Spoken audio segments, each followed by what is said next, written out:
Welcome back to another episode of Critical Mass, the show that criticizes the critics. Today's episode is Women in Refrigerators. Now, those of you who are unfamiliar with this term, allow me to explain. The phrase comes from writer Gail Simone. It's a reference to an issue of Green Lantern where GL discovers that his girlfriend has been murdered and shoved into a refrigerator. Now, since then, it has become a term designated to describe any female character who is brutalized, killed, or even suffering any kind of harsh fate simply as a means for the male protagonist to go and have his story driven forward, either by getting revenge or needing to overcome the tragedy. Now, the specific nature of what constitutes a woman in the refrigerator can be up for debate. For example, some people argue whether or not Gwen Stacy is or not. Some will point out that her death was unnecessarily gruesome. However, others will point out that Gwen Stacy was not merely created for this incident to occur, and that her history as a character prior disqualifies her from the term, which I think is an important distinction when it comes to analyzing this critique. Because some will argue that the biggest crime here is that the female characters should be more than just mere objects meant to propel the plot for a male character, and that creating a virtually blank character as a placeholder for a male is sexist. However, there are others who will argue that there are also plenty of male characters created for just the same use.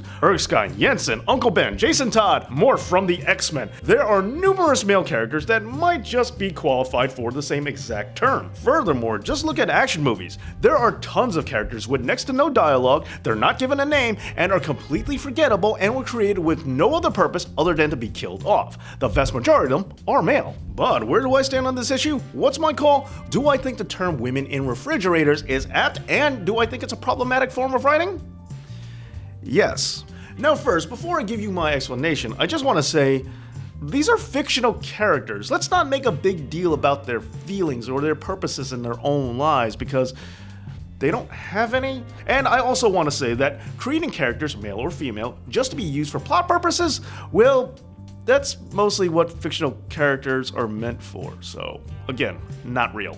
And in terms of sexism, I will admit that I do think sometimes these female characters are created just to be killed off to perpetuate the male protagonist, but I'm not sure that they are every single time, especially when you consider that the definition of who qualifies and who doesn't isn't 100% clear. But now, with all that being said, why am I backing up this criticism? Well, I'm looking at it not from the fictional character's perspective, but I'm looking at it from the writers. Because allow me to present what I think is the biggest piece of this puzzle. How many of you remember the name of the Green Lantern's girlfriend that was put on ice? It's Alexandra DeWitt. And also, how many of you remember the villain who did it, because it was Major Force? And how many of you even know who Major Force is? And I'm also willing to bet there's a fair amount of you who don't remember that the Green Lantern in question here was actually Kyle Rayner and not Hal Jordan. And that's ultimately my point. This is done for pure shock value, and it has limiting effects at best. It's not effective storytelling, and it serves no good in the long term, as the size of the shock will just have to keep multiplying in order to have the same effect with every passing story, all to achieve really nothing, because most people won't remember the parties involved or care, and nor should they. Now, the big difference between characters like Alexandra DeWitt and tons of anonymous red shirts that get bumped off in Star Trek is that when some no-name button pusher on the bridge of the Enterprise, who we've never even seen before, gets up to check out the engine room and never comes back, we don't care because we don't know anything about that character. However, with female characters like Alexandra DeWitt, they get a bit of character development to endear them to the reader, therefore making their loss mean something, or at least allegedly that's the goal.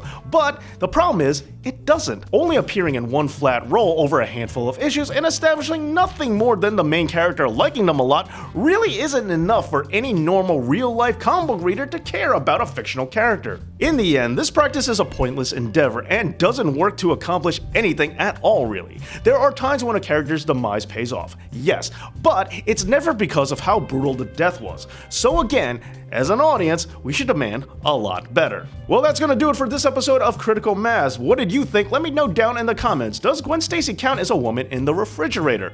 Let me know, and also please subscribe to this channel, Dave Knows Comics. Thank you so much for watching, and as always, Dave knows.